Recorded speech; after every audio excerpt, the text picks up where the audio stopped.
Un des principaux défis qu'on a ici dans l'entreprise, c'est au niveau de la main-d'œuvre. On est dans une entreprise saisonnière, donc comme décembre, janvier, février, on ne fonctionne pas. Fait que c'est difficile d'avoir des talents comme un représentant aux ventes qui va travailler 8-9 mois par année.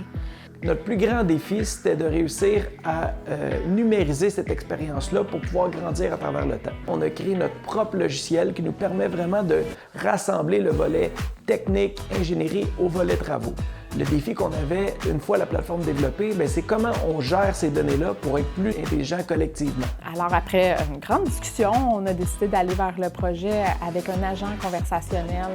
C'est vraiment dans le but de pallier aux problèmes d'embauche, aux difficultés d'embauche un peu, mais aussi au fait de desservir notre clientèle à toute heure du jour et de la nuit pour qu'ils puissent être plus autonomes là, dans notre système de commande qui est très propre à nous. Ce qui distingue Gamotech, en fait, c'est qu'on a développé une équipe qui a une expertise assez particulière dans le domaine, disons, de l'entretien d'infrastructures. C'est un marché où il y a très peu d'électrification et où l'expertise sur les systèmes haute tension ou les véhicules électriques est assez limitée. Tout ce qui est le côté IA, par contre, c'est la raison pour laquelle on était intéressé à aller de l'avant avec Capia, c'était que quand vient le temps d'analyser des données d'équipement, qu'est-ce que ça mange en hiver, comment on peut utiliser ce genre de technologie-là pour faciliter puis accélérer les diagnostics. Souvent, on essaie de s'en aller dans des projets qui sont un petit peu plus complexes, étant donné que nous, on a une expertise pour ce genre de projet-là.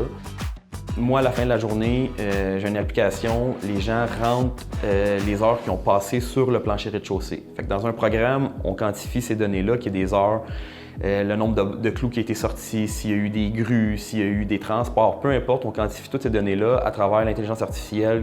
Quand le client va nous envoyer son plan, mais je vais pouvoir avoir instinctivement un prix qui va s'afficher en disant ce projet-là, si telle équipe fait ce projet-là, ça va coûter tant. Nos défis en ce moment ne sont pas nécessairement nouveaux, mais la pression est plus forte au niveau des prix de la compétition. On est sur une industrie internationale. Il y a vraiment beaucoup d'offres de services qui sont similaires à l'autre, mais différentes. Donc on doit toujours se distinguer. Puis l'excellence des services, c'est encore plus important que jamais de mettre ça de l'avant.